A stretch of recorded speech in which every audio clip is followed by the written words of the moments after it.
Hello and welcome back to Everything Boats with Captain Frank Lanier, where we discuss boats and boating, from maintenance and repairs to seamanship and safety, as well as everything in between.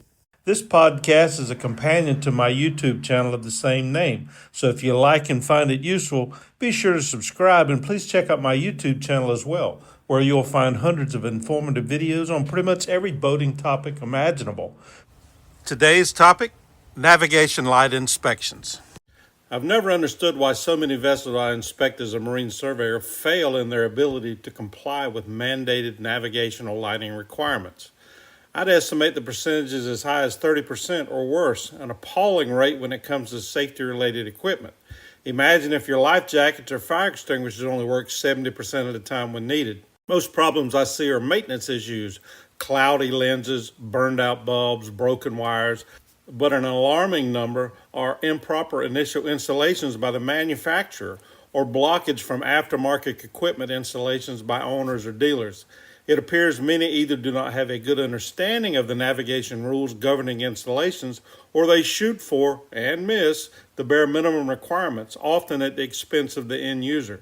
Regardless of what the manufacturer did or didn't do, it's imperative to remember that when it comes to navigational lighting, it is your responsibility to ensure that the boat complies with the rules. Here's how to make sure your boat's ready for the nightlife.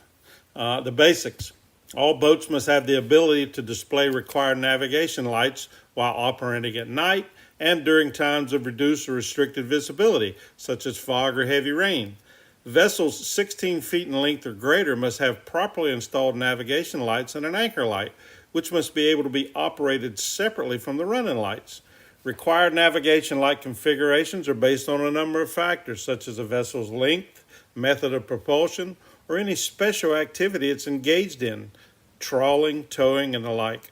The type, arc, and color of navigation lights allow observers to determine a vessel's size, propulsion, and whether it's anchored or moving, and if so, its course. For example, if you look over your bow and see a red light followed by a white light, you can assume the vessel is crossing your path from starboard to port, and depending on distance, that it has the right of way. A single white light, visible 360 degrees, on the other hand, indicates an anchored vessel.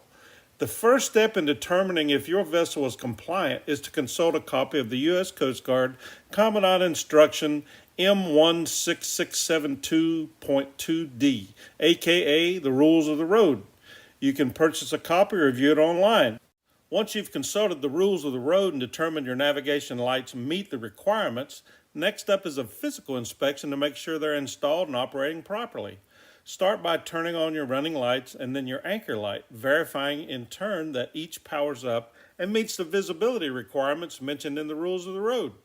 Look for issues such as placement of equipment, dinghies, fenders, etc., that could block visibility, burned out bulbs, and poor lighting installations.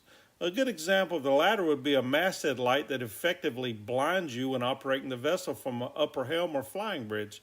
Assume nothing and keep your eyes open for the unexpected, such as side light lenses, red port and green starboard, being reversed, a problem I've seen where lights have been replaced by well-meaning owners. Sailboat owners may find it easier to verify the operation of mast-mounted navigation and anchor lights at night from the dock, when they're most easily visible. Next, take a good look at the lights themselves. Are they damaged? Are they burning brightly or dim? A problem which can be caused by UV damage or frosting of the lenses, installation of the wrong type of bulb, or a poor quality light. Dirty lenses or corroded electrical contacts and switches can also cause problems. Distance visibility, how far your navigation lights can be seen, is crucial and can easily be a case where meeting the letter of the law doesn't necessarily meet the spirit of the law. I've seen installations designed to meet the minimum requirements under perfect conditions, clear weather, minimum wave action, and the like, but they fail miserably in less than ideal conditions, the very times you want to make sure you're seen. Problems range from poor location of the navigation lights. Flush-mounted side lights in the hull below the rub rail are a good example of this, to the lights themselves, which are often too small or simply are just pieces of junk to begin with. Don't be afraid to relocate factory-installed navigation lights to better comply with the requirements, or replace them with brighter, more robust units. LED, light emitting diode, fixtures have become a popular choice, and the benefits are numerous. They include longer life, up to 100,000 hours in some cases, less power draw, sealed construction, which eliminates corrosion, and non susceptibility to damage from shock or vibration. Do not, however, simply swap your incandescent navigation light bulbs with LED replacements. Navigation light fixtures are approved for use as a unit. In other words, the bulb and the fixture together. And simply swapping out the bulb of your current fixture does not mean that the new combination will comply. Once you've verified everything is in good working order, record the types of bulbs required for all non-LED navigation lights and ensure you've got plenty of spares on board. Boat owners just love lots of pretty lights, but you have to ensure that decorative light installations cannot be mistaken for navigation lights and that they do not impair the visibility or distinctive character of approved and properly placed navigation lights. You also don't want them to interfere with your ability to maintain a proper lookout. Haphazard installation of additional lighting must be avoided, and violations resulting in fines or worse can occur if these mood lights installed on your rig can be construed as a light required by the rules of another vessel.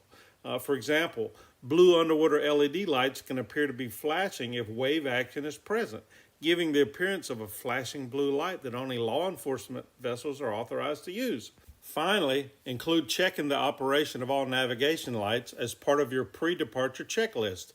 It only takes a moment, and you'll be doing yourself and everyone else on the water a favor.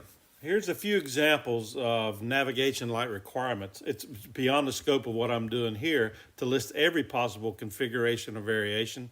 However, by way of example, a typical powerboat less than 65 feet while underway at night or in reduced visibility would require side lights, a masthead light, and a stern light. The side lights consist of a green light to starboard and a red light to port, both of which must cover an arc of the horizon or sector of 112.5 degrees, visible from dead ahead to 112.5 degrees down each respective side.